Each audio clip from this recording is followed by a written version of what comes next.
Hi, everyone. Thank you so much for joining us. So we're going to get started in just a few minutes. My name is Rebecca Lopez Chris, and I'm the Deputy Commissioner for Policy and Outreach here at the City of Philadelphia's Department of Revenue. I just want to remind folks that um, that this is going to be a recorded meeting. So for your as if you remain in the meeting, you consent to be recorded. So just so you know. And we will be doing our best to answer your questions live, although some of that stuff will probably hold until certain points so that when we replay the video later, it kind of has a better flow. Um, so I'm going to give it just another minute or two for folks to kind of get in here. We have a lot to cover, so I'm really excited. And we've had really great response. Like, I don't even know how many. I think we had 170 people register for this event. So that's very, very exciting. It definitely shows that there's lots of interest.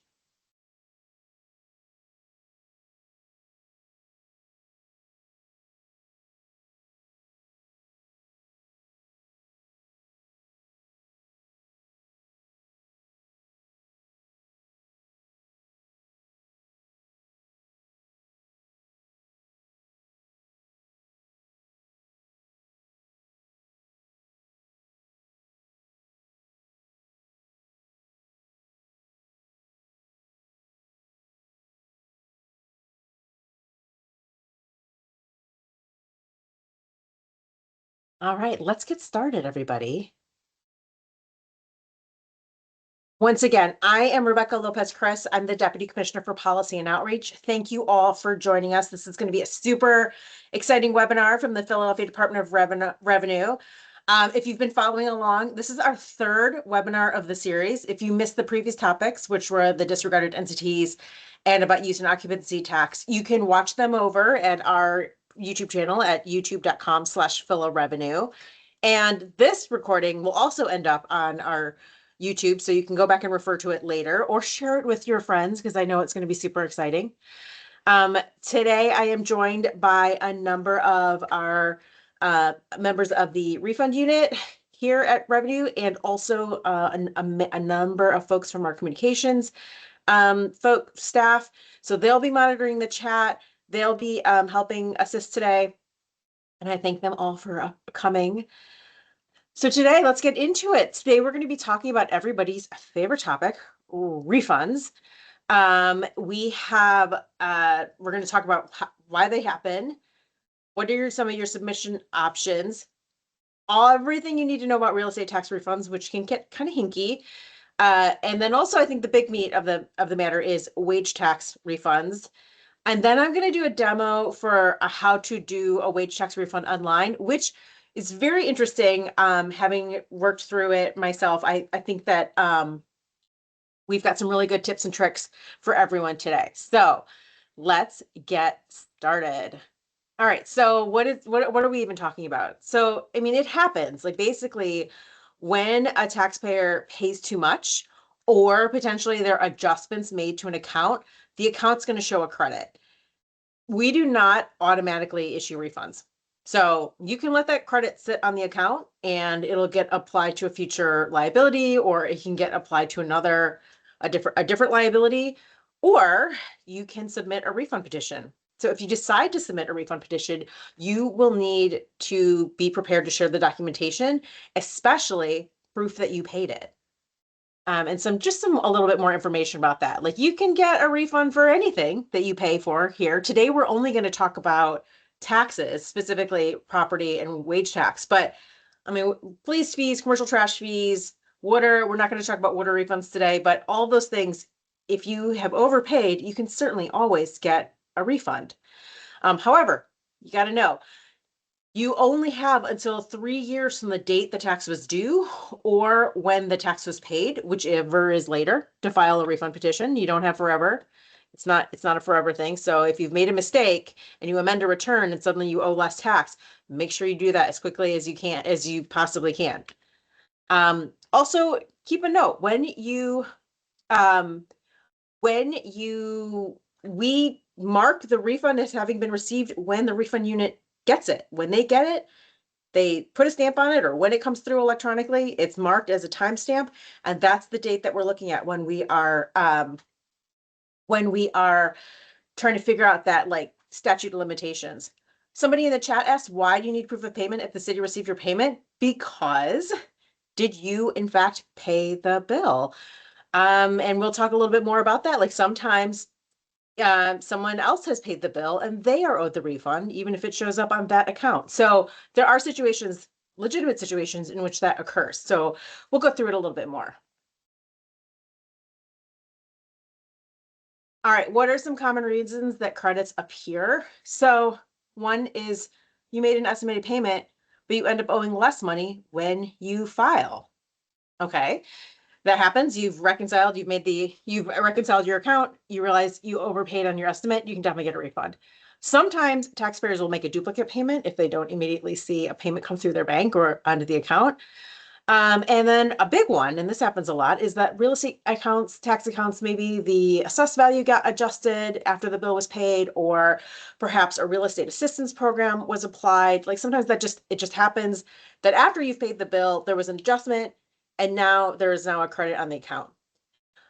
Sometimes, like total sidebar, like if you're waiting for like a 10-year tax abatement or some sort of real estate exemption to be applied to the account, those types of things are handled by the Office of Property Assessment. So we've kind of included their URL here, like to get kind of a status of where those sort of things happen. That's at phila.gov/OPA.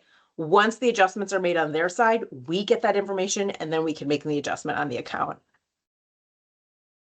Very quickly, I am very excited to be able to say that we've really done a lot of work to improve customer service when it comes to refunds. So, for example, it used to be 3 phone numbers. You can still use those phone numbers, but they all go to one place. Now they're being routed to a consolidated system. So we've made some internal improvements to our call systems, and so wait times are now well under 10 minutes. Also, you now have a feature where if you call us, you can, and you're on hold, you can sign up for us to call you back.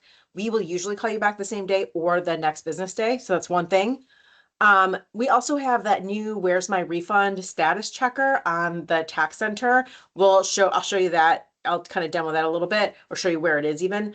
Also, if you're logged in to the tax center, you can always ask questions internally through the tax center. I encourage people to do that because you're not sharing like sensitive information through email. You can always email us, but I encourage you to reach out to us electronically just because then you will have your answer in writing. So, you can email the refund.unit@phila.gov. Just be careful. I don't send sensitive documents through email. It is a good place to get your questions answered. It takes maybe 2-3 days, business days to get an answer. However, you do have your answer in writing. Okay. Let's keep moving. All right. How to even submit. I don't know how many times I say this every year, thousands of times a year. Please, please, please, please submit online for the fastest, most secure service.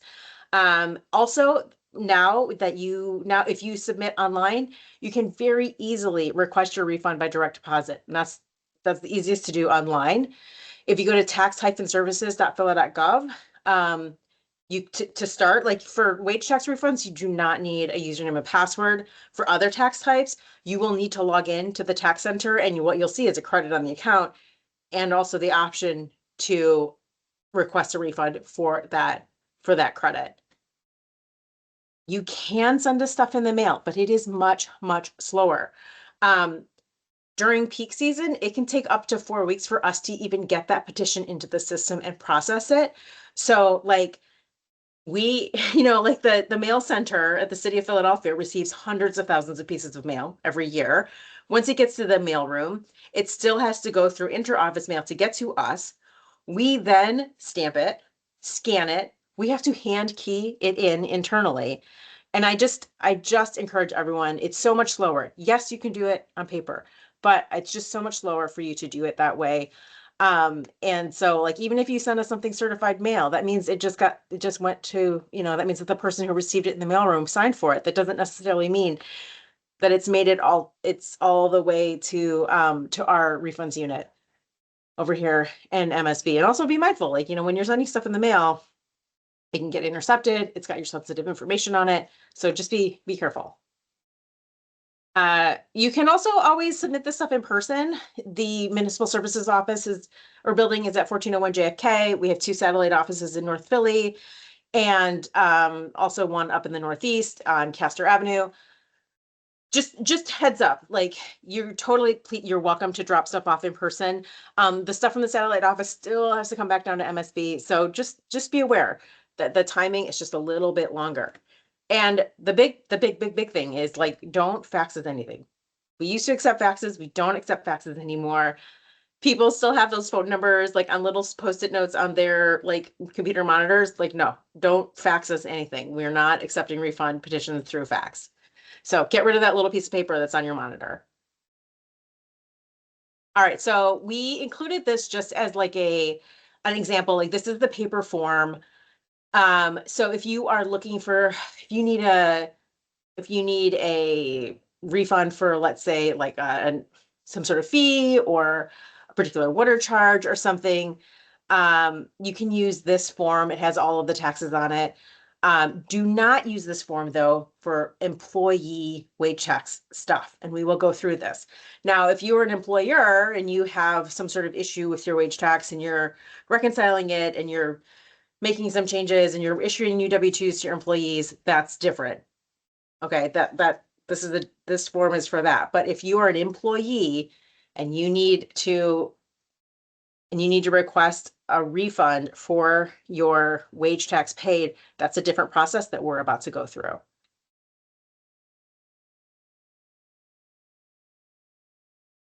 All right, real estate tax refund petitions.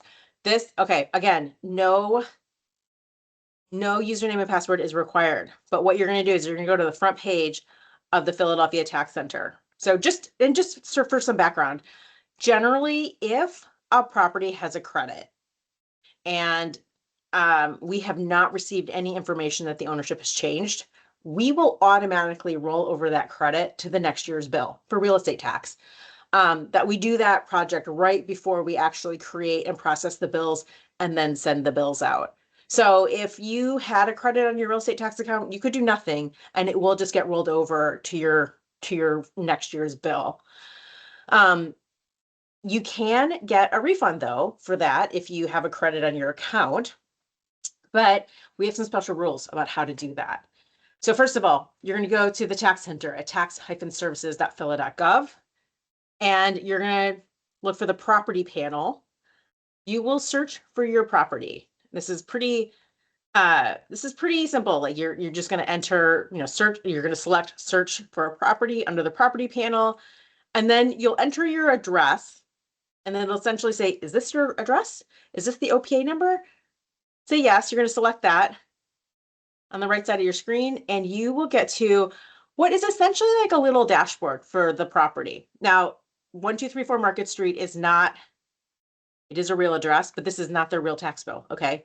Nothing in here is real information. Nothing in this presentation is real.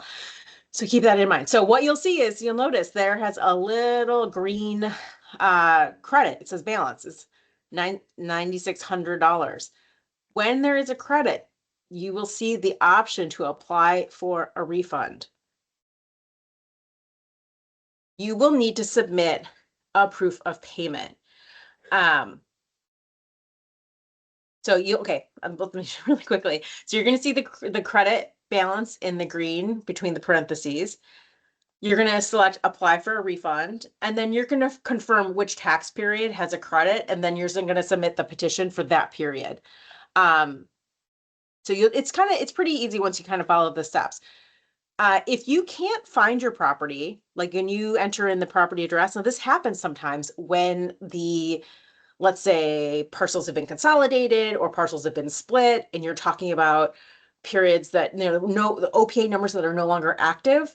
When you can't find the property on property.phila.gov or on the tax center, in cases like that, we need you to submit a paper petition, because we will have to do research on the property, And then also like make sure that the person we're talking to who's requesting this refund is the person who actually paid and was the property owner at that time. So this is, keep that in mind. That does happen. That sometimes OPA numbers change. They might have been correct from 2 years ago, but now that parcel is different and has now the current parcel or the current OPA number is now active and you can't find the old one online. It happens. This is a big one, and I think we'll probably get lots of questions about it. What if my mortgage servicer remits my real estate tax? Yes, people often pay their mortgage company or their bank, and then their bank pays the real estate tax on their behalf. Again, I mentioned this in the beginning, we only issue refunds to the person or entity that remitted the payment. So if you have a mortgage servicer, you need to reach out to your bank and they will need to request the refund on your behalf. And they might even have a third party who actually submits the payment. So like CoreLogic or Cotality, like those are big national companies that service all of these banks and mortgage servicers, and they actually submit the payment. I assure you, this is not their first trip to the rodeo. So why do we do this?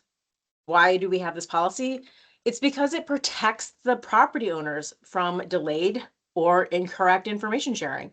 So there are times when properties change hands and taxes are prorated, and it's up to the mortgage servicers to manage the divisions of who paid what. We're not in that business. So that's why it is up to the person who actually, or the entity who actually made the payment. And we've seen this too. These mortgage servicers are paying on behalf of tens of thousands of properties, and they do make mistakes. They're sending us ginormous files that have, fields of numbers and account numbers. And occasionally that does happen where like suddenly a payment that was supposed to be applied to one property is applied to a different property. And then we have to sort it all out. What we don't want to have happen, and this happens too, where occasionally a taxpayer will make a mistake. They're making a payment. They type in the wrong account number, or we had an instance where somebody typed in the wrong letter ID. They didn't notice that they were making a payment on someone else's account. And what we don't want to have happen is that the actual account owner turns up and they say, oh, my account has a credit. You owe me a refund.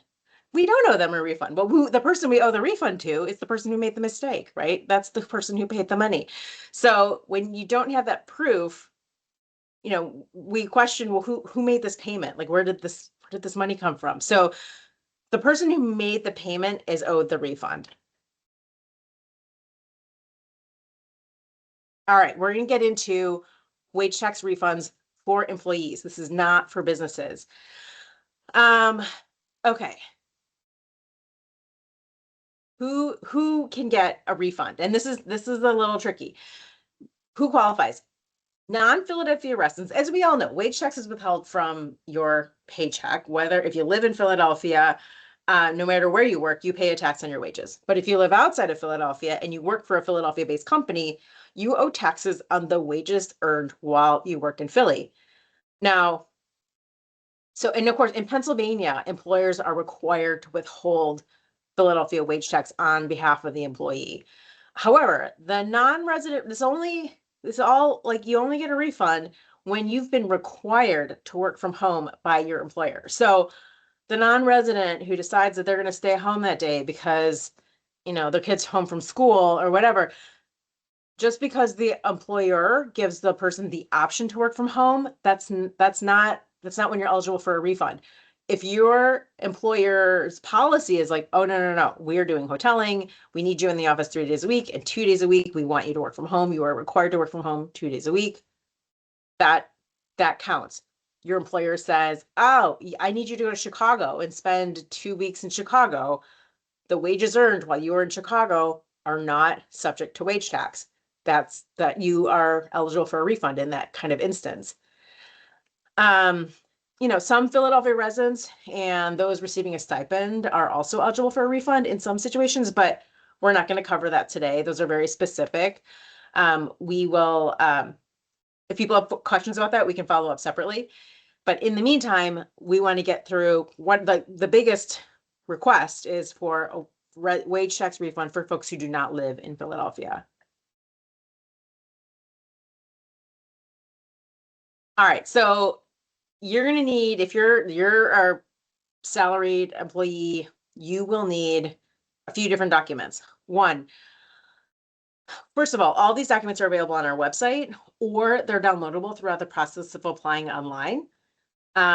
You will need to have a letter from your employer that says that, yes, you were required to work outside of Philadelphia. And we have a template of a copy of this, what we're looking for. It's a template.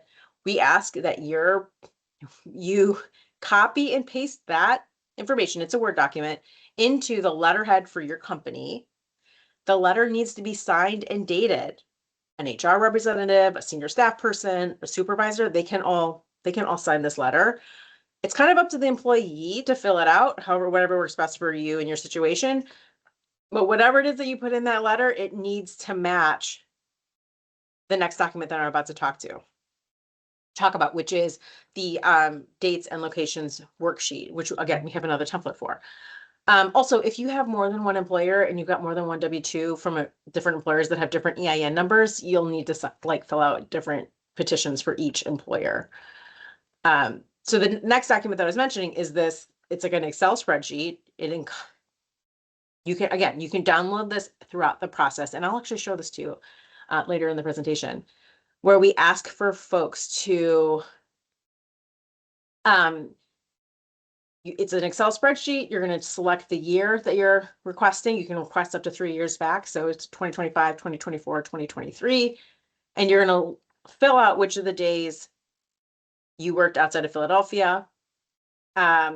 This has to match what's on the employee certification letter, which we just talked about.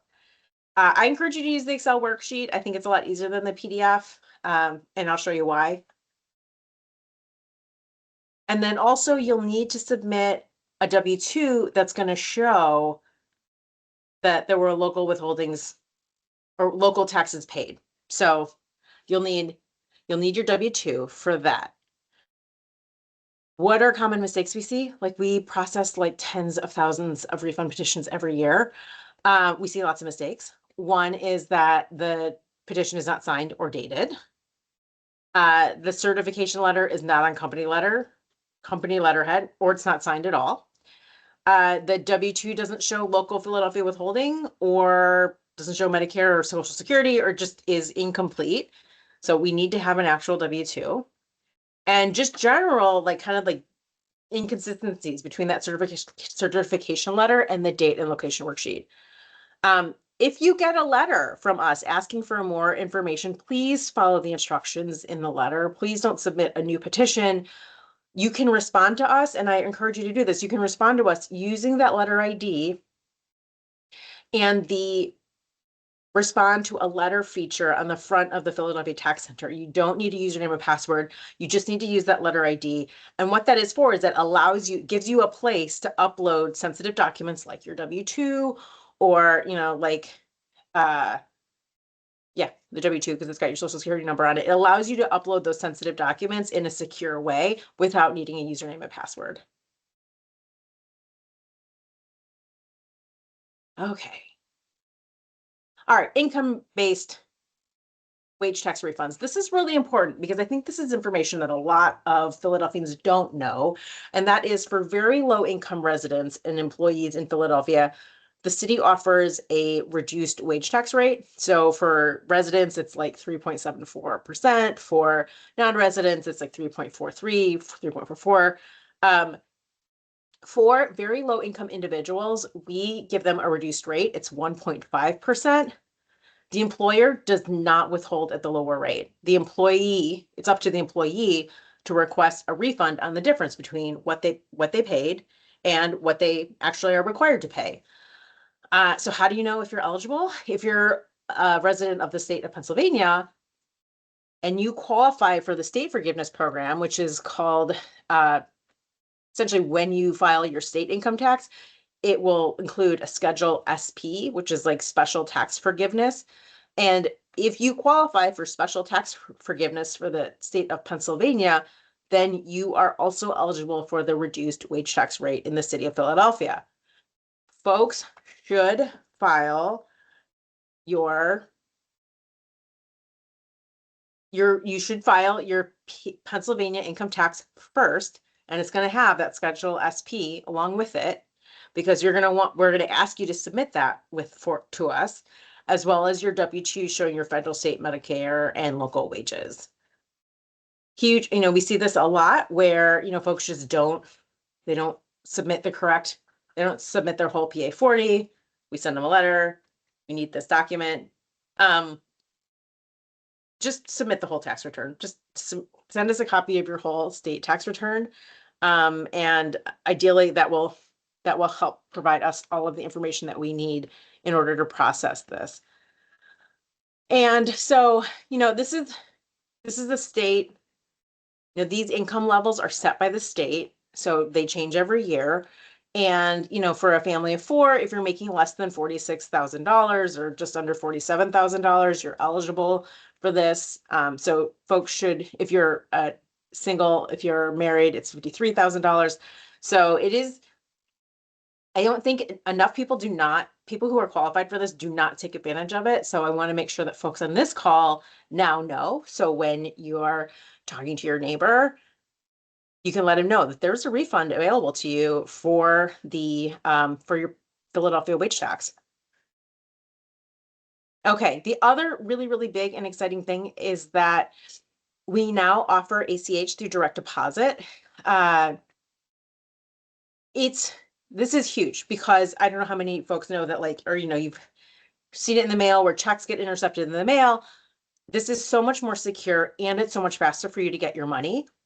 If you choose direct deposit, we need you to enter in your bank's routing and accounting numbers. You need to let us know if it's a savings or a checking account. You can still choose to get a paper check. That's fine. It just takes longer. It takes 10 to 14 days to get a paper check after your refund is approved. And again, they're just more likely to get lost or stolen or potentially sent to we don't want them to get sent to the wrong address. You can also, again, you can track where your refund is at. Once it goes through all of our systems, it still goes through other department systems. So, it still has to go to the controller's office for review, and then it still goes to the department or the treasurer's office for review. So even once it comes through our system, it still is going through 3 or 4 different other departments. You'll be able to track where it is all at on using the Where's My Refund tool on the Philadelphia Tax Center. Okay, I'm going to stop sharing my screen and I'm going to share a live demo of the Philadelphia Tax Center.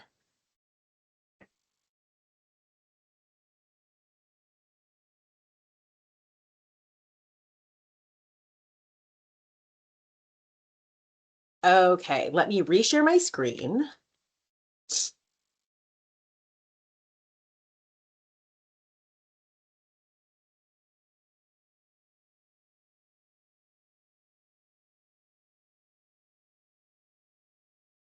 All right, are we good? Can everybody see that?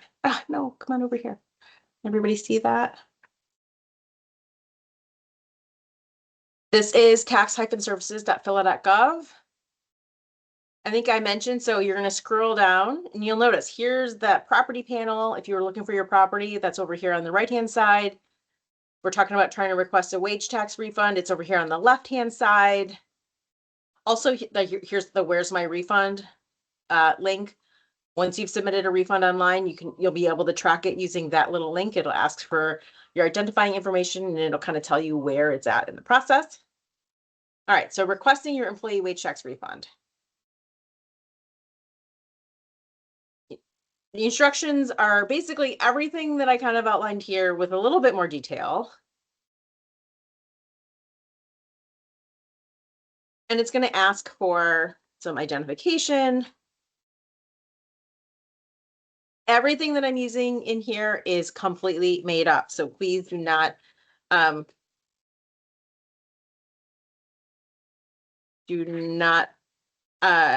expect that this is real data. It's not. Except this is my real office phone number.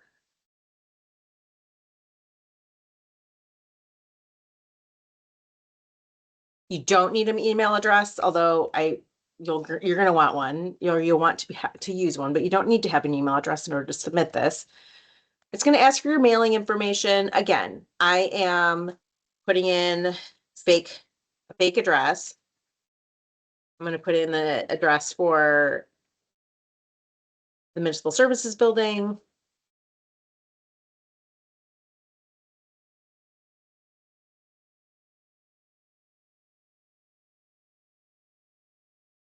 You have to validate the address.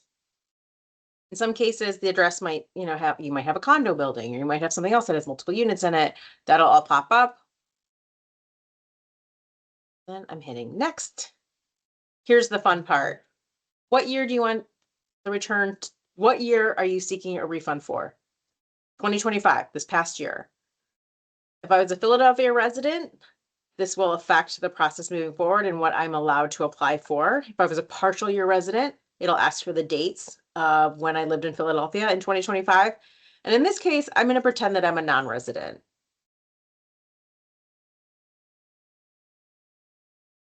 In this case, I'm also going to use the most common refunds request that we get, which is what type of wage checks are you filing for? I'm a salaried or hourly employee, or I'm a commission-based employee applying for a refund based on the sales outside of Philadelphia.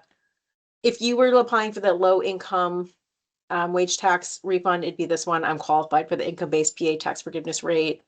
Or sometimes my employer over withheld, like they didn't update their rates correctly in the in their with their payroll system. Those kinds of mistakes happen, and you are owed a refund. All right, so it wants to know some details. I am, again, making all of this up. Does my W-2 include any of the following types of income? For simplicity, no, we don't have stock options. No, I don't have business expenses. If I did, I would have filed them on my PA return, and I would have to include that here. Did I get a bonus, or did I get like something else? Like, for simplicity, no. All right. Instructions for filling out days of the days worked, where you're going to tell us, where did you work? When did you work outside of Philadelphia? You can download the Excel template here. Lucky for everybody, this is an interesting file. I found this is like really interesting. So first of all, you have the option to change the year. Here we're going to change it to 2025. I did this in practice and I didn't change the year. I forgot. You'll notice it changes the dates. And the system wouldn't let me upload it because I was applying for a refund for 2025. So the system is smart enough to know which year is in this template. Then you're going to come on over here and you're going to say, when did you work outside of Philadelphia?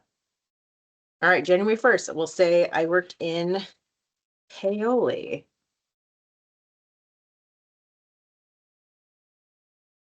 You can very easily copy and paste this information.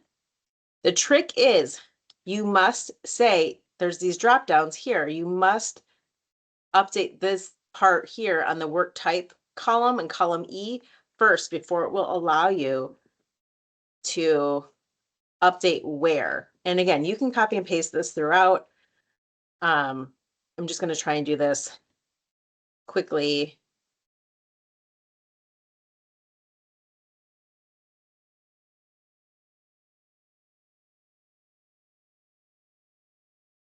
I'm going to save it.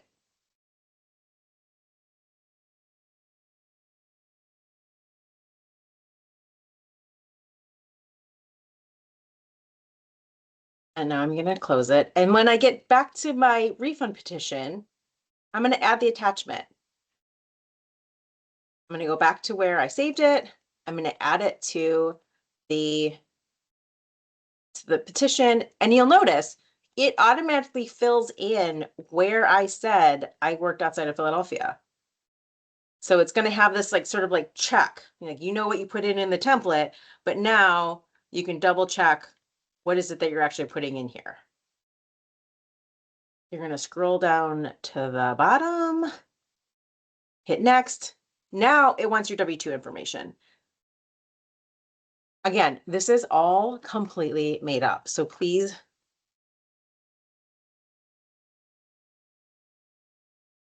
let's say I made $50,000. Let's say I paid $6,800 in income tax withheld. You would just follow along with your actual W-2. I don't know what those would actually be, but we're just making up some numbers here.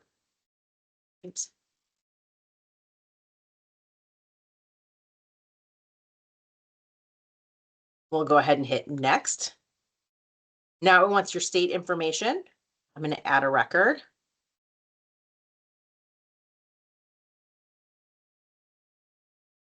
I'm using the same fake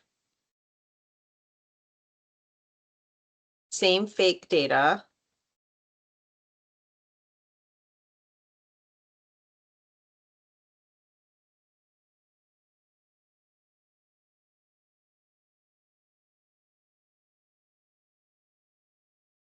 Again, you would just follow along with your W-2. It wants to know, where did you pay local taxes? Well, Philadelphia. That's why we're here.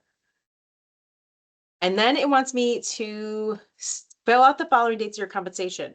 Why do we do this? Why does it ask you to split it out into two? Here's why. Because often the rate for wage tax changes in the fiscal year, which starts on July 1.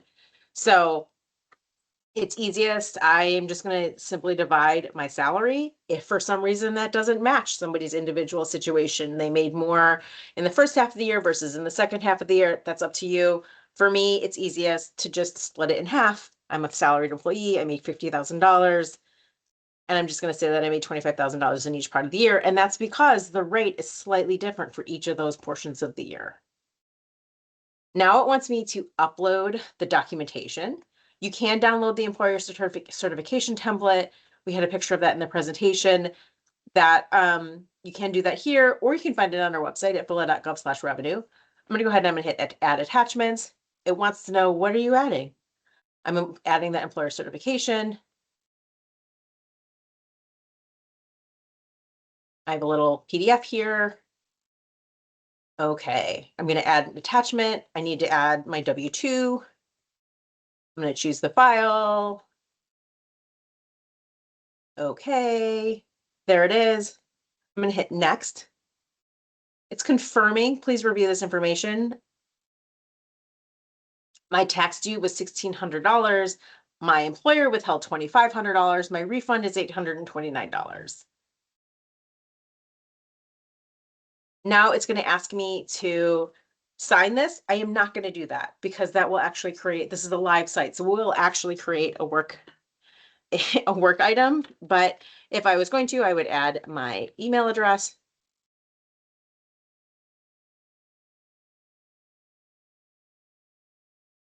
And I would confirm that, and then I would hit submit. And that's all there is to it. I hope that that was helpful.